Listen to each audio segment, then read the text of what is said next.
আসসালামু আলাইকুম। প্রিয় দর্শক, অন্য মঞ্চের আলাপচারিতায় আপনাদের সকলকে আমন্ত্রণ জানাচ্ছি। খুব তাড়াতাড়ি বাংলাদেশে ফিরবেন সাবেক প্রধানমন্ত্রী শেখ হাসিনা। মাথা উঁচু করে ফিরবেন। ভারতের সংবাদ মাধ্যম হিন্দুস্তান টাইমসকে দেওয়া এক সাক্ষাৎকারে এই দাবি করেছেন স্বয়ং শেখ হাসিনা। এই সাক্ষাৎকারে আর কি কি বলেছেন শেখ হাসিনা, দেশে ফেরার বিষয়ে তিনি কি পরিকল্পনা প্রকাশ করেছেন, দেশ নিয়ে, আওয়ামী লীগের রাজনীতি এবং সাংগঠনিক চ্যালেঞ্জ নিয়ে কি বলেছেন, এসব প্রশ্নের জবাব সহ আরো কিছু গুরুত্বপূর্ণ তথ্য জানবো এই ভিডিওতে, যা বলেছেন আওয়ামী লীগ সভাপতি শেখ হাসিনা। থাকুন সঙ্গে। আসসালামু আলাইকুম, স্বাগত লিডস নিউজে। সম্মানিত দর্শক, দেশে ফিরছেন শেখ হাসিনা, দিল্লি থেকে বিস্ফোরক বার্তা, এটা হচ্ছে শিরোনাম। তো এই শিরোনামই বলছে বাংলাদেশের রাজনীতিতে নতুন করে বড় ধরনের আলোচনার জন্ম হতে চলেছে। অবশ্য দেশে ফেরার কথা তিনি এর আগেও বলেছেন, একাধিকবার বলেছেন। সেটি নিয়ে কখনো আলোচনা হয়েছে, আবার আলোচনা নিয়ে গেছে। তবে রাজনীতির বিশ্লেষকরা এখন মনে করছেন একটা মোমেন্টাম হয়তো তৈরি হচ্ছে, যা শেখ হাসিনার প্রত্যাবর্তনকে সত্যি সত্যি প্রাসঙ্গিক করে তুলতে পারে। এদিকে দিন দুয়েক আগে শুনলাম, আপনারাও হয়তো শুনেছেন, তিনি বলেছেন, এটা অডিওতে শুনলাম, যেভাবে আমাকে এখানে রেখে গেছেন, মানে দিল্লিতে যে বিমান দিয়ে রেখে গেছেন সেটা পাঠান, আমি আসব। তিনি যেভাবে বলেছেন, ঘটনাটা আসলে হয়তো সেভাবে ঘটবে না, এটি অনুমান করা যায়। তবু হিন্দুস্তান টাইমসকে দেওয়া সাক্ষাৎকার নিয়ে বিশ্লেষকরা কিন্তু আলোচনা করছেন, কথা বলছেন। দেশের একাধিক গণমাধ্যম সাক্ষাৎকারটি অনুবাদ ছেপেছে। তার মানে কিছু একটা হয়তো হচ্ছে বা হবে। কিন্তু প্রশ্ন হচ্ছে, কিভাবে ফিরবেন তিনি, কোন পরিস্থিতিতে ফিরবেন, তার এই ফেরার ঘোষণায় সরকার এবং বিরোধী দলগুলোর প্রতিক্রিয়া কি হবে? শেখ হাসিনার ফেরার বার্তা কি শুধুই আবেগময় কিছু কথা, নাকি একটি বড় রাজনৈতিক কামব্যাকের সংকেত? সাক্ষাৎকারে শেখ হাসিনা স্পষ্ট ভাষায় বলেছেন, তিনি নীরব নন, বরং অনেক বেশি সক্রিয়। এটি মাঝে মধ্যে অনুধাবন করা যায়। তার দাবি, কূটনৈতিক পর্যায়ে, আন্তর্জাতিক আইনি কাঠামোর মধ্যে এবং বিশ্ব গণমাধ্যম ব্যবহার করে তিনি প্রতিনিয়ত কাজ করে চলেছেন। তিনি বলেছেন, সৃষ্টিকর্তা যেহেতু আমাকে বাঁচিয়ে রেখেছেন, খুব শীঘ্রই বাংলাদেশের মাটিতে ফিরব। এই একটি লাইনই এখন রাজনৈতিক অঙ্গনে আলোচনার বিষয়। কারণ অনেকেই ধারণা করেছিলেন শেখ হাসিনা হয়তো দীর্ঘ নির্বাসনের পথেই হাঁটবেন, কিন্তু তার এই বক্তব্য যেন বলছে ভিন্ন কিছু। তিনি যেন পরিষ্কার বার্তা দিলেন, আওয়ামী লীগকে বাদ দিয়ে বাংলাদেশের রাজনীতির ভবিষ্যৎ নির্ধারণ করা যাবে না। দেশে ফেরার জন্য তিনি দুটি শর্ত সামনে এনেছেন। প্রথমত, রাজনৈতিক অধিকার পুনরুদ্ধার হতে হবে। দ্বিতীয়ত, দেশে একটি গণতান্ত্রিক পরিবেশ নিশ্চিত হতে হবে। এই যে দুটো শর্ত তিনি দিলেন, এই দুটো শর্তের রাজনৈতিক অর্থ কি? সরলভাবে যদি বিশ্লেষণ করা যায় তাহলে বোঝা যায় যে তিনি যে বলছেন যে রাজনৈতিক শক্তির যে প্রভাব মুক্ত করার কথা, মানে তাদের কার্যক্রম সহজ করার কথা, অর্থাৎ আওয়ামী লীগের উপর নিষেধাজ্ঞা বা দমন পীড়নের রাজনীতি বন্ধ করার কথা হয়তো তিনি বলছেন। আবার দলটিকে স্বাভাবিক রাজনৈতিক কর্মকাণ্ডের সুযোগ দেওয়ার দাবিও হয়তো তিনি জানাচ্ছেন। প্রশ্ন হচ্ছে, এই যে দাবিগুলো তিনি বললেন, শর্ত দিলেন, বিএনপি, তারেক রহমানের নেতৃত্বাধীন বিএনপি সরকার কি এমন পরিবেশ আদৌ তৈরি করবে বা করতে চাইবে? সরকার না হয় করলো, যদি করে জামাত কিভাবে দেখবে এটিকে? এনসিপি কি চাইবে সেরকম কিছু হোক? কারণ আওয়ামী লীগের কার্যক্রম সচল হওয়া, শেখ হাসিনার প্রত্যাবর্তন মানে দেশে ফেরা, এর মানে কি? এর মানে তো বিএনপি জামাতের জন্য গাদা গাদা চ্যালেঞ্জ তৈরি হওয়া পদে পদে। এবং এনসিপি তো মনে করে, তারা বক্তৃতায় তাদের নেতারা বলেন যে আওয়ামী লীগ ফেরা মানে তাদের খেলা প্রায় শেষ, অর্থাৎ পতনের শুরু। এখন সেই পতন কেমন হবে, কিভাবে হবে, সেটা যদিও মানে এখন কেউ আঁচ করতে পারছেন না। এর কারণ আছে। কারণ বাস্তবতা হলো, শেখ হাসিনার দেশে ফেরা মানে আওয়ামী লীগের সাংগঠনিক পুনর্জাগরণ। এখানেই আসলে সকলের ভয়, সব রাজনৈতিক দলের ভয়, অন্যান্য বিভিন্ন স্টেক হোল্ডার যারা আছেন তাদেরও ভয় এখানে। বর্তমানে আওয়ামী লীগ সাংগঠনিকভাবে চাপে রয়েছে, কথা সত্য, কিন্তু তাদের ভোট ব্যাংক পুরোপুরি অদৃশ্য হয়ে গেছে, মুছে গেছে, হাওয়া হয়ে গেছে, এটা কি জোর দিয়ে বলা যাবে?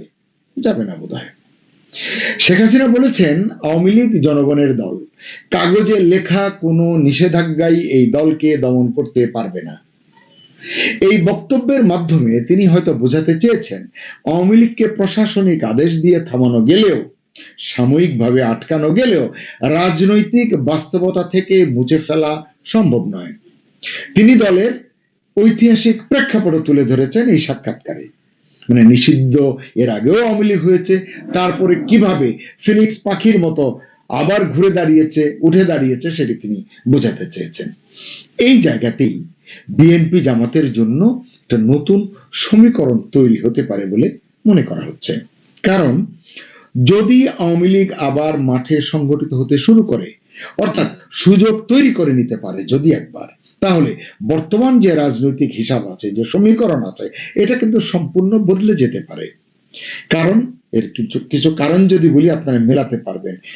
চারদিকে দেখুন, সোশ্যাল মিডিয়ায় দেখুন, জনগণের প্রতিক্রিয়া খেয়াল করুন।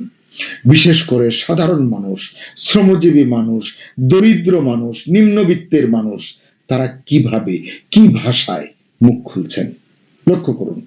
এবং তারা যে প্রত্যেকেই শেখ হাসিনার একটা অসাধারণ, অপ্রত্যাশিত কিন্তু সুনির্দিষ্ট কামব্যাকের প্রত্যাশা করছেন, এ বিষয়ে কোনো সন্দেহ নেই। শেখ হাসিনাও হয়তো এই পরিবেশটা এবং এই প্রেক্ষাপটটা উপলব্ধি করতে পারছেন। এই জন্যই হয়তো তিনি দাবি করেছেন বর্তমানে আওয়ামী লীগের লক্ষ লক্ষ সমর্থক এবং কয়েক লক্ষ নেতা কর্মী দেশে সক্রিয় রয়েছেন, যদিও আমরা সেটা দেখতে পাই না। তিনি বলছেন নিপীড়ন, হামলা, মামলা, গ্রেপ্তার কিছুই তার দলকে ভাঙতে পারেনি, এটি সত্য, এবং নেতা কর্মীদের মনোবল নষ্ট করতে পারেনি। জটিকা মিছিল এবং বিভিন্ন ধরনের রাজনৈতিক কর্মসূচি এটি প্রমাণ দেয়। এখানেই আসলে তিনি একটি গুরুত্বপূর্ণ রাজনৈতিক বার্তা দিয়েছেন। তিনি বোঝাতে চেয়েছেন আওয়ামী লীগ এখনো ফ্যাক্টর, এবং সেই কারণেই তিনি বলেন কোট আনকোট তারা আওয়ামী লীগকে ভয় পায়। এই তারা কারা, কারা ভয় পায় তিনি সরাসরি নাম বলেননি, কিন্তু তার বক্তব্যের রাজনৈতিক ইঙ্গিত স্পষ্ট, আপনারাও হয়তো বুঝতে পারছেন। সাক্ষাৎকারে শেখ হাসিনা সবচেয়ে কঠিন মন্তব্য করেছেন জঙ্গিবাদ এবং চরমপন্থা নিয়ে। বলেছেন বাংলাদেশ আবার 2001 থেকে 2006 সালের অন্ধকার সময়ে ফিরে যেতে পারে, যে সময় বিএনপি জামাত জোট ক্ষমতায় ছিল, মানে 2001 থেকে 2006। এখন আছেন তারেক রহমান, বিএনপি চেয়ারম্যান। তাকে নিয়ে অডিও বার্তায় ইতিমধ্যেই অনেক কঠোর ভাষা প্রয়োগ করেছেন শেখ হাসিনা, অনবরত নিয়মিত করছেন। তিনি দাবি করেছেন সেই সময়, মানে 2001 থেকে 2006 এই সময়ে দেশে জঙ্গিবাদ রাষ্ট্রীয় পৃষ্ঠপোষকতা পেয়েছিল। 63 জেলায় একযোগে বোমা হামলা হয়েছিল, বিচারক হত্যার মতো ঘটনা ঘটেছিল, গ্রেনেড হামলা হয়েছিল তার উপর, 10 ট্রাক অস্ত্র চোরাচালানের ঘটনাও তিনি উল্লেখ করেছেন। শুধু তাই নয়, তিনি অভিযোগ করেছেন 2024 সালের 5 আগস্টের পর অনেক সাজাপ্রাপ্ত জঙ্গি মুক্তি পেয়েছে এবং জঙ্গিবাদের ছায়া আবারও রাষ্ট্রযন্ত্রের ভেতরে ছড়িয়ে পড়ছে। এই বক্তব্য নিঃসন্দেহে বিএনপি এবং তাদের মিত্ররা প্রত্যাখ্যান করবে, কিন্তু শেখ হাসিনা নিজেকে চরমপন্থার বিরুদ্ধে শেষ প্রতিরোধ হিসেবে উপস্থাপন করতে চেয়েছেন। তিনি কৌশলে আন্তর্জাতিক মহলকে বোঝাতে চেয়েছেন বাংলাদেশে আওয়ামী লীগ দুর্বল হলে, আওয়ামী লীগ হারিয়ে গেলে জঙ্গিবাদ আবারও শক্তিশালী হতে পারে, যেটা আসলে আন্তর্জাতিক মহল চায় না। এই বক্তব্যের আন্তর্জাতিক প্রতিক্রিয়া কি খুব সহজ হবে? কি মনে হয় আপনাদের? সাম্প্রতিক, মানে বাংলাদেশ সরকারের সাম্প্রতিক পাকিস্তান প্রীতির যে ধারাবাহিকতা আমরা দেখছি, এবং বিভিন্ন জায়গায় অনেক জঙ্গি সংযোগ এবং শঙ্কার যে প্রেক্ষাপট আমাদের সামনে আসছে বিভিন্ন সময়ে, এসবের আলোকে জঙ্গিবাদের বিকাশকে কতকাল উপেক্ষা করবে আন্তর্জাতিক মহল? এই সাক্ষাৎকারে ভারত বাংলাদেশ সম্পর্ক নিয়ে স্পষ্ট অবস্থান নিয়েছেন শেখ হাসিনা। বলেছেন ভারত শুধু প্রতিবেশী নয়, মুক্তিযুদ্ধের পরীক্ষিত বন্ধু। একই সঙ্গে তিনি অভিযোগ করেছেন ভারত বিরোধী রাজনীতি দীর্ঘদিন ধরেই মুক্তিযুদ্ধ বিরোধী শক্তিগুলোর হাতিয়ার হিসেবে ব্যবহৃত হয়ে আসছে এবং তিনি বলেছেন যে আওয়ামী লীগকে তার বিরোধী রাজনৈতিক প্রতিপক্ষ সব সময় দেশ বিক্রি করে দিচ্ছে ভারতের কাছে নতজানু নীতি অবলম্বন করছে ইত্যাদি নানা অভিযোগ করেছে। কিন্তু তিনি একথা বলেছেন ইউনূসের অন্তর্বর্তী শাসনামলের 18 মাসে এবং তারেক রহমানের বিএনপি সরকারের 3 মাসে তারা একটিও নতজানু নীতি বা দেশ বিক্রির চুক্তি বা গোলামি চুক্তি তারা কেউ জনসমক্ষে আনতে পারেনি, কারণ তিনি এমন কোনো চুক্তি করেননি। তিনি বলেছেন ছিটমহল থেকে শুরু করে সমুদ্র যে সীমা অর্জন করা, আদালতের মাধ্যমে ভারতের সঙ্গে লড়াই করে আন্তর্জাতিক আদালতে, সবকিছু তিনি করেছেন দেশের জনগণের কল্যাণে। তিনি দেশের স্বার্থকে সমুন্নত রেখেই ভারতের সঙ্গে চুক্তিগুলো করেছেন। এই যে পাইপলাইন দিয়ে অতি সম্প্রতি যে জ্বালানি তেল এলো, এটি নিয়েও তাকে অনেক সমালোচনার শিকার হতে হয়েছে, এই কথাটিও তিনি বলেছেন। তো যাই হোক, যে কথাগুলো তিনি বলছেন, এই কথাগুলোর বা এই বক্তব্যগুলোর রাজনৈতিক তাৎপর্য কিন্তু অনেক বড়, কারণ বর্তমানে বাংলাদেশ ভারত সম্পর্ক নিয়ে উত্তেজনা, সন্দেহ এবং কূটনৈতিক দূরত্ব নিয়ে অনেক আলোচনা কিন্তু চলছে। সেখানে শেখ হাসিনা যেন দিল্লিকে আবারও এই বার্তাই দিলেন আওয়ামী লীগই ভারতের সবচেয়ে নির্ভরযোগ্য রাজনৈতিক বন্ধু বা পার্টনার। আরেকটি গুরুত্বপূর্ণ বিষয় হলো শেখ হাসিনা দাবি করেছেন তাকে এর আগে 19 বার হত্যার চেষ্টা করা হয়েছে, পরম করুণাময়ের কৃপায় তিনি বেঁচে গেছেন। 2024 সালের 5 আগস্ট তাকে হত্যার পরিকল্পনা ছিল বলে তিনি ইঙ্গিত দিয়েছেন। এই বক্তব্যের মাধ্যমে তিনি নিজের রাজনৈতিক প্রত্যাবর্তনকে শুধু ক্ষমতায় ফেরার প্রশ্ন হিসেবে না দেখিয়ে এক ধরনের বেঁচে ফেরা এবং মিশন হিসেবে উপস্থাপন করেছেন বলে মনে হয়। এখানেই আসলে একটা আবেগের জায়গা তৈরি হয়, কারণ তার সমর্থকদের কাছে, নেতা কর্মীদের কাছে এটি ফিরে আসার অঙ্গীকার কিংবা ঘুরে দাঁড়ানোর অঙ্গীকার হিসেবেও কাজ করছে বা করতে পারে। তবু কিন্তু প্রশ্নটা প্রাসঙ্গিক, শেখ হাসিনা কি সত্যি দ্রুত দেশে ফিরতে পারবেন? আমরা যদি এর গ্রাউন্ড রিয়েলিটি একটু খুঁজি, কি দেখতে পাবো? বাস্তবতা হলো তার বিরুদ্ধে অসংখ্য মামলা রয়েছে দেশে, তার মৃত্যুদণ্ডের আদেশও রয়েছে, রাজনৈতিক পরিবেশও তার অনুকূলে নয়। কিন্তু এটাও সত্য, বাংলাদেশের রাজনীতিতে অসম্ভব বলে খুব কম জিনিসই আছে। কেন বললাম? 1981 সালে 6 বছরের নির্বাসন শেষে শেখ হাসিনা ভারত থেকেই দেশে ফিরেছিলেন। ঠিক 45 বছর পর, আজকে যদিও 19 মে, তিনি 81-র 17ই মে দেশে ফিরেছিলেন। তো 45 বছর পর আবারও একই ধরনের রাজনৈতিক বাস্তবতার মুখোমুখি দাঁড়িয়ে আছেন তিনি। এজন্যই প্রশ্ন, ইতিহাসের কি পুনরাবৃত্তি হতে চলেছে, নাকি এটি শুধুই রাজনৈতিক চাপ তৈরির কৌশল? এর সঠিক জবাব সময়ই দেবে। সুপ্রিয় দর্শক, আপনার কি মনে হয়, শেখ হাসিনা কি সত্যি দ্রুত দেশে ফিরবেন কিংবা ফিরতে পারবেন? বর্তমান রাজনৈতিক বাস্তবতায় তা কতটা সম্ভব বলে আপনি মনে করেন? কমেন্টে আপনার মতামত জানান। ভিডিওটি ভালো লাগলে লাইক দিন। প্রিয় দর্শক, আজকের ভিডিওতে আমরা এমন কিছু খবর এবং ভূরাজনৈতিক দাবার চাল নিয়ে আলোচনা করতে চলেছি যা দক্ষিণ এশিয়ার মানচিত্রের ভবিষ্যৎ নির্ধারণ করতে পারে। ভিডিওর শুরুতেই আপনাদের পরিষ্কার করে দিই, আজ আমরা ঠিক কী কী দেখতে চলেছি, বিশ্লেষণ করতে চলেছি। প্রথমত, ভারতের সবচেয়ে স্পর্শকাতর জায়গা শিলিগুড়ি করিডোর বা চিকেন নেকের 120 একর জমি এবং সেখানকার সবচেয়ে গুরুত্বপূর্ণ হাইওয়ের কন্ট্রোল এবার সরাসরি চলে যাচ্ছে দিল্লির হাতে। দ্বিতীয়ত, গত 1 বছর ধরে আটকে থাকা একটা ফাইল কিভাবে রাতারাতি পাশ হয়ে গেল এবং এর ফলে ভারতের সামরিক বাহিনী শিলিগুড়ি করিডোরের মাটির নিচ দিয়ে বুলেট প্রুফ টানেল থেকে শুরু করে S-400 মিসাইল সিস্টেম পর্যন্ত কি কি বিশাল পরিবর্তন আনছে।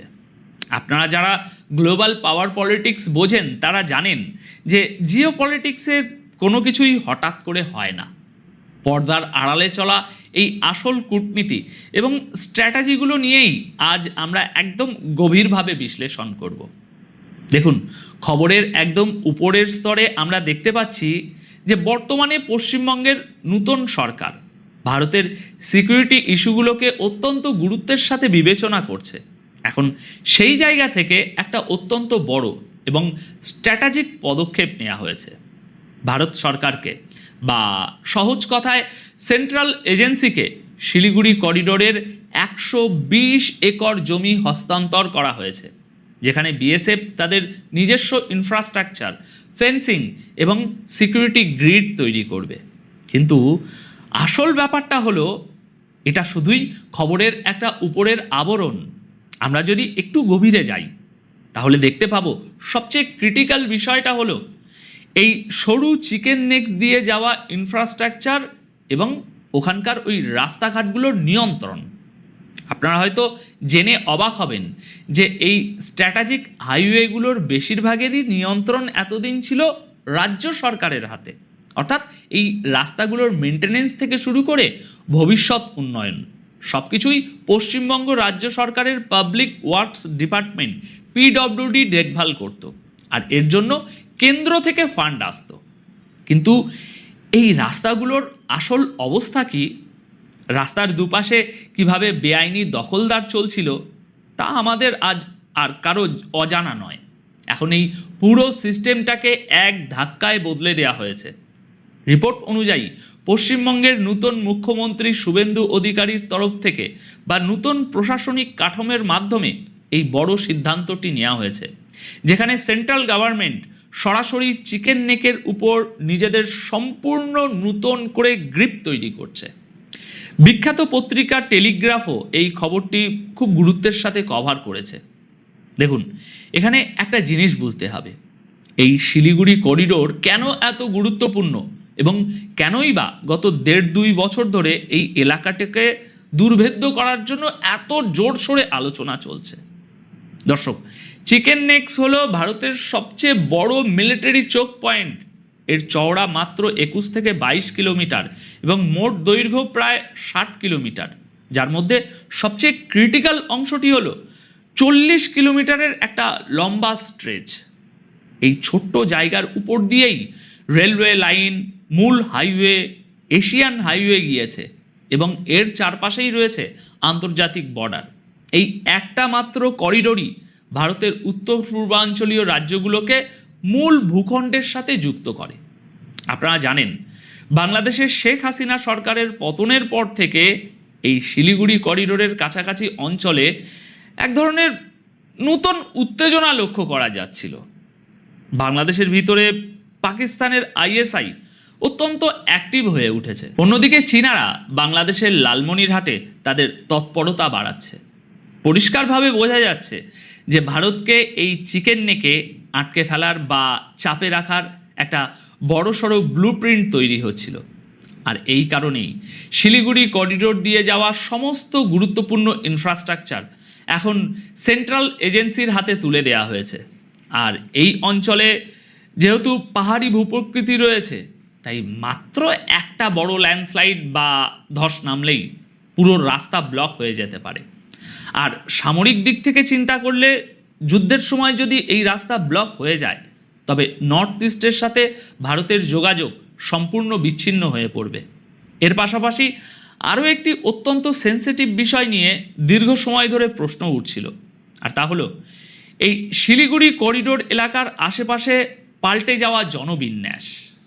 প্র্যাকটিক্যালি চিন্তা করলে দেখতে পাবেন এই অঞ্চলে প্রচুর অবৈধ অধিবাসী এসে বসবাস শুরু করেছে বলে অভিযোগ রয়েছে। এর ফলে এমন একটা আশঙ্কা তৈরি হয়েছে যে ভবিষ্যতে যদি ভারতের বিরুদ্ধে কোনো বড় ধরনের সংঘাত শুরু হয় এবং খুব দ্রুত নর্থ ইস্টের দিকে ভারতীয় ট্রুপস মুভ করাতে হয়, তখন এই পরিবর্তিত ডেমোগ্রাফি বা অবৈধ বসবাসকারী এই যে জনসংখ্যা, তা ভারতের নিরাপত্তার জন্য একটা বড় সিকিউরিটির নাইটমেয়ারের কারণ হয়ে দাঁড়াতে পারে। সংকটের সময় এরা ভারতের বিরুদ্ধে অবস্থান নিতে পারে, এমন থ্রেট পারসেপশনও কাজ করছে। আর এই কারণেই ন্যাশনাল হাইওয়েগুলো অ্যাপ্রুভাল দেওয়া হয়েছে। মোট 7টি ন্যাশনাল হাইওয়ে স্ট্রেচ, যা এতদিন পশ্চিমবঙ্গ সরকারের পাবলিক ওয়ার্কস ডিপার্টমেন্টের কাছে ছিল, তা এখন সরাসরি national highways authority of India এবং ন্যাশনাল হাইওয়েজ ইনফ্রাস্ট্রাকচার ডেভেলপমেন্ট কর্পোরেশনের হাতে চলে যাচ্ছে। এই 7টি স্ট্রেচের মধ্যে 5টি স্ট্রেচ সরাসরি শিলিগুড়ি করিডোর দিয়ে যায়। এর মধ্যে রয়েছে 10 নম্বর জাতীয় সড়ক, যা শিলিগুড়ি থেকে সিকিম এবং কালিম্পং পর্যন্ত যায়। 110 নম্বর জাতীয় সড়ক, যা শিলিগুড়ি থেকে দার্জিলিং যায়। হাসিমারা জয়গাঁও রাস্তা, যা ভুটান পর্যন্ত যায়, এবং চাংরাবাদ রোড বাংলাদেশ বর্ডার কানেক্ট করে যেটা। এছাড়াও মালদা, মুর্শিদাবাদ এবং নদিয়া হয়ে ইন্দো বাংলাদেশ বর্ডারের ঘোজাডাঙ্গা পর্যন্ত যে সংযোগকারী রাস্তা, তাও এই সেন্টারের হাতে তুলে দেওয়া হচ্ছে। এখন অনেকের মনেই এই প্রশ্ন আসতে পারে যে যদি এগুলো ন্যাশনাল হাইওয়ে বা জাতীয় সড়ক হয়েই থাকে, তাহলে এতদিন এগুলো রাজ্যের কন্ট্রোলে ছিল কিভাবে? দেখুন, জিওপলিটিক্স এবং অ্যাডমিনিস্ট্রেশনের এই জায়গাটা আপনাদের একটু আবেগ দিয়ে না, লজিক দিয়ে বুঝতে হবে। ভারতের কোনো রাস্তার নাম ন্যাশনাল হাইওয়ে দিলেই তা অটোমেটিক্যালি নীতিন গাডকারির দপ্তরে বা সেন্টারের পূর্ণ নিয়ন্ত্রণে চলে যায় না। এখানে 3টে লেয়ার কাজ হয়। প্রথমত নাম দেওয়া হয়, যা সেন্ট্রাল গভর্নমেন্ট করে। দ্বিতীয়ত মেনটেনেন্স বা রক্ষণাবেক্ষণ, যা NHI Border Roads Organisation BRO বা রাজ্যের PWD করতে পারে। আর তৃতীয়ত ফান্ডিং, যার টাকা দেয় কেন্দ্র সরকার। পশ্চিমবঙ্গের ক্ষেত্রে ঠিক এটাই হচ্ছিল। এই স্ট্র্যাটেজিক রাস্তাগুলো ন্যাশনাল হাইওয়ে হওয়া সত্ত্বেও এদের ডে টু ডে মেনটেনেন্স এবং আপগ্রেডেশনের দায়িত্ব রাজ্য সরকার নিজেদের হাতে রেখেছিল এবং তারা বলছিল যে আমাদের PWD এটা করবে, সেন্টারের কিচ্ছুটি করার দরকার নেই। কিন্তু গত 1 বছর ধরে সেন্ট্রাল গভর্নমেন্টের রোড ট্রান্সপোর্ট এবং হাইওয়ে মিনিস্ট্রি থেকে একটা ফাইল পশ্চিমবঙ্গ রাজ্য সরকারের কাছে পড়েছিল। সেন্টারের বক্তব্য ছিল যে রাজ্যের PWD ঠিকমতো মেনটেনেন্স করতে পারছে না, তাই কন্ট্রোল তাদের হাতে দিয়ে দেয়া হোক। গত 1 বছর ধরে এই ফাইলটি আটকে থাকার পর এখন অবশেষে নতুন প্রশাসনিক রদবদলে চিফ সেক্রেটারির মাত্র একটা প্রেস নোটের মাধ্যমে এই সমস্ত হাইওয়ের অপারেশন, কন্ট্রোল, ফান্ডিং এবং এক্সিকিউশন রাজ্যের হাত থেকে সেন্টারের হাতে তুলে দেওয়া হয়েছে।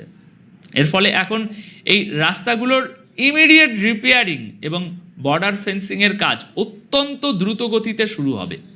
এর পাশাপাশি যে 120 একর জমি BSFকে দেওয়া হয়েছে, তার মূল উদ্দেশ্য হলো শিলিগুড়ি করিডোরে অত্যন্ত দ্রুত গতিতে বর্ডার ফেন্সিং বা কাঁটাতারের বেড়া নির্মাণ করা এবং BSF-এর জন্য শক্তিশালী সিকিউরিটি ইনফ্রাস্ট্রাকচার তৈরি করা। এর ফলে শিলিগুড়ি করিডোর দিয়ে আসাম এবং নর্থ ইস্টের অন্যান্য রাজ্যে যে অনুপ্রবেশ হয় তা কঠোরভাবে বন্ধ করা সম্ভব হবে। খুব শীঘ্রই আপনারা দেখতে পাবেন যে এই এলাকায় ব্যাপকভাবে পুশব্যাক অপারেশন শুরু হয়েছে। কারণ আমি আগেই বলেছি, যাতে কোনো ক্রাইসিসের সময় বাংলাদেশের প্রতি সিম্প্যাথি রাখা কোনো গোষ্ঠী ভারতের অভ্যন্তরে সমস্যা তৈরি না করতে পারে। দেখুন, এই সমস্ত কড়া পদক্ষেপ নেওয়ার পেছনে সবচেয়ে বড় কারণ হলো, আপনারা নিশ্চয়ই খেয়াল করেছেন, ডক্টর মোহাম্মদ ইউনূসের অন্তর্বর্তীকালীন সরকারের সময়ে কিভাবে পাকিস্তানের ISI সেখানে মারাত্মকভাবে অ্যাক্টিভ হয়ে গিয়েছিল। খোদ ISI চিফ ঢাকা ভিজিট করেছেন। শুধু তাই নয়, বাংলাদেশের রংপুর ডিভিশনে গোপনে টিম অ্যাক্টিভেট হয়েছে বলেও খবর বেরিয়ে আসছে, যারা নর্থ ইস্টকে অস্থিতিশীল করতে চায়। ভারতের বিরুদ্ধে কাজ করা এমন গ্রুপগুলোর সাথে ISI ক্রমাগত যোগাযোগ রাখছে। এর ঠিক সমান্তরালে চীনও এই সুযোগে অ্যাক্টিভ হয়ে গেছে। আপনাদের হয়তো মনে আছে, বাংলাদেশের লালমনিরহাটে চীন একটি এয়ারপোর্ট নির্মাণের কাজ করছে। এই লালমনিরহাট রংপুর ডিভিশনে অবস্থিত, যা ভারতের বর্ডার থেকে মাত্র 12 থেকে 20 কিলোমিটার এবং ক্রিটিক্যাল শিলিগুড়ি করিডোর থেকে মাত্র 135 কিলোমিটার দূরে। খবর রয়েছে যে চাইনিজ অফিসিয়ালরা ইতিমধ্যেই এই সাইট ভিজিট করে গেছেন। আর এখানেই ভারতের সবচেয়ে বড় বিপদের আশঙ্কা লুকিয়ে আছে। ভারত মনে করছে যে চীন এখানে ডুয়েল ইউজ ইনফ্রাস্ট্রাকচার তৈরি করবে, যার আড়ালে তারা সার্ভেলেন্স ড্রোন, এয়ারক্রাফট এবং লজিস্টিক ব্যবহার করে শিলিগুড়ি করিডোরের উপরে একটা কড়া নজরদারি চালাবে। আর এর সাথে যোগ হয়েছে বাংলাদেশের ভিতরের কিছু হার্ডলাইনারদের উত্থান। তারা প্রায়শই গ্রেটার বাংলাদেশ তৈরি করা বা যুদ্ধের মাধ্যমে শিলিগুড়ি করিডোর কেটে দেওয়ার মতো ফ্যান্টাসি কথাবার্তা বলে হুমকি দিচ্ছে। এগুলো হয়তো তাদের কল্পনা, কিন্তু এখন তারা প্রকাশ্যে এরকম রেট্রিকগুলো ব্যবহার করছে, যা জিওপলিটিক্যাল দৃষ্টিকোণ থেকে কোনোভাবেই ইগনোর করার মতো নয়। এখন এই সমস্ত এক্সটার্নাল এবং ইন্টারনাল থ্রেটকে মাথায় রেখেই ভারত শিলিগুড়ি করিডোরকে সুরক্ষিত করার কাজ এখন দ্রুত গতিতে হাতে তুলে নিয়েছে। দর্শক, যদি একটু লক্ষ্য করেন, দেখবেন সম্প্রতি এই অঞ্চলে 3টি নতুন ফুললি অপারেশন মিলিটারি গ্যারিসন বা সেনাঘাঁটি তৈরি করা হয়েছে। একটি বিহারের কিষানগঞ্জে, একটি শিলিগুড়ি করিডোরের ভিতরে চোপড়াতে এবং তৃতীয়টি বামুনিতে। এর ফলে বাংলাদেশের উপর 3 দিক থেকে কড়া নজরদারি চালানো হচ্ছে। শুধু তাই নয়, মিজোরামেও এই ধরনের চতুর্থ একটি নতুন গ্যারিসন তৈরি হতে চলেছে। অন্যদিকে আকাশপথের প্রতিরক্ষার জন্য এয়ার এবং মিসাইল ডিফেন্স সিস্টেম ব্যাপকভাবে জোরদার করা হয়েছে।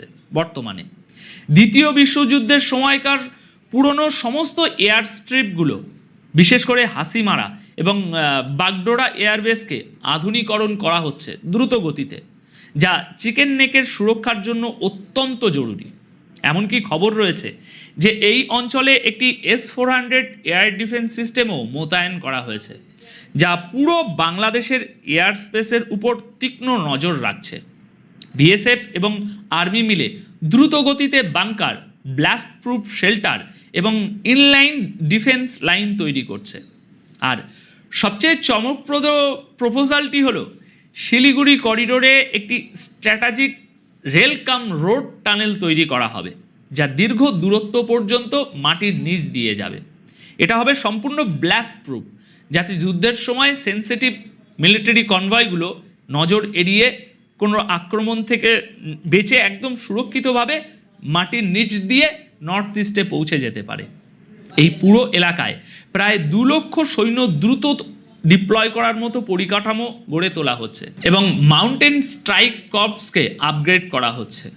সব মিলিয়ে এটা স্পষ্ট যে শিলিগুড়ি করিডোরকে যে কোনো মূল্যে অভেদ্য দুর্গে পরিণত করার কাজ শুরু হয়ে গেছে এবং পশ্চিমবঙ্গ প্রশাসনও এখন ভারতের এই ন্যাশনাল সিকিউরিটির বৃহত্তর স্বার্থে সেন্টারের সাথে মিলিয়ে হাতে হাত দিয়ে কাজ করছে।